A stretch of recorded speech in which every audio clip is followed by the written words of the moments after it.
ہمارے پیارے نبی حضرت محمد مصطفیٰ احمد مصطفیٰ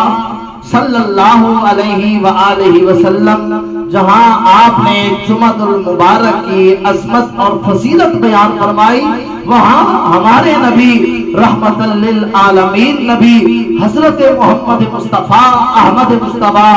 آپ نے ان لوگوں کو بھی اللہ کے عذاب سے ڈرایا جو دنیا کے اندر کھو جاتے ہیں اور نماز جمعہ کو ترک کر دیتے ہیں۔ آئیے وہ احادیث مبارکہ سنیے اور اللہ کے عذاب سے ڈریے اور اپنے آپ کو جمعہ کا پابند بنائیے۔ آؤ میرے نبی پاک صاحب الاولاد کا فرمان امام بخاری اپنی کتاب کے اندر نقل فرماتے ہیں، میرے نبی حضرت محمد مصطفیٰ احمد مصطفیٰ صلی اللہ علیہ وآلہ وسلم آپ نے فرمایا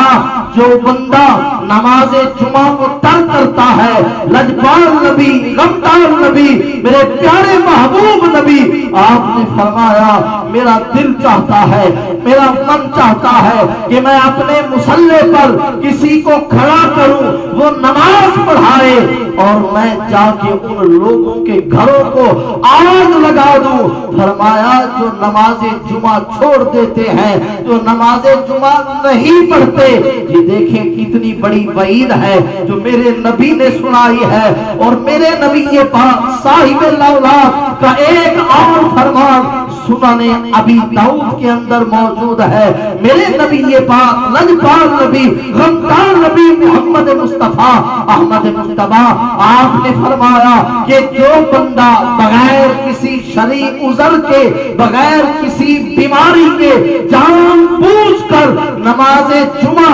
3 جمعے چھوڑ دیتا ہے، اللہ تبارک و تعالی اس کے دل کے اوپر مہر لگا دیتا ہے۔ فرمایا جب مہر لگ جاتی ہے نہ اسے اچھائی کی خبر ہوتی ہے، نہ اسے بھلائی کی تمیز ہو جاتی ہے۔ اسی لیے اس عذاب سے ڈرو اور میرے نبی لجپال نبی غمدار نبی محمد مصطفیٰ احمد مصطفیٰ آپ نے ایک اور جگہ فرمایا کہ جو بندہ 3 جمعے بغیر شرعی عذر کے چھوڑ دیتا ہے، اللہ تبارک و تعالی اسے ایک ایسی کتاب کے اندر منافق لکھ دیتا ہے۔ فرمایا جو کبھی بھی نہیں بدلتا، تو میرے بھائیوں یہ جمعے کا دن اللہ کی رحمتیں لوٹنے کا دن ہے، یہ جمعے کا دن مسلمانوں کے لیے عید کا دن ہے، یہ جمعے کا دن مسلمانوں کے لیے اللہ کی رحمتوں کو لوٹنے کا دن ہے۔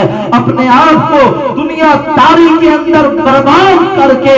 اللہ کی رحمت سے دور نہ ہو۔ جب بھی جمعے کا دن آئے اللہ کی بارگاہ میں مساجد میں دوڑتے ہوئے آؤ، سبحان ربی الاعلی، اے اللہ تو اعلیٰ ہے، سبحان ربی الاعلی، اے اللہ تو اعلیٰ ہے، یہ نعرہ لگاؤ، اللہ کی بارگاہ میں محبوب بندے بن جاؤ۔ اللہ سے دعا ہے رب کائنات ہمیں نماز جمعہ پابندی وقت کے ساتھ ادا کرنے کی توفیق عطا فرمائے۔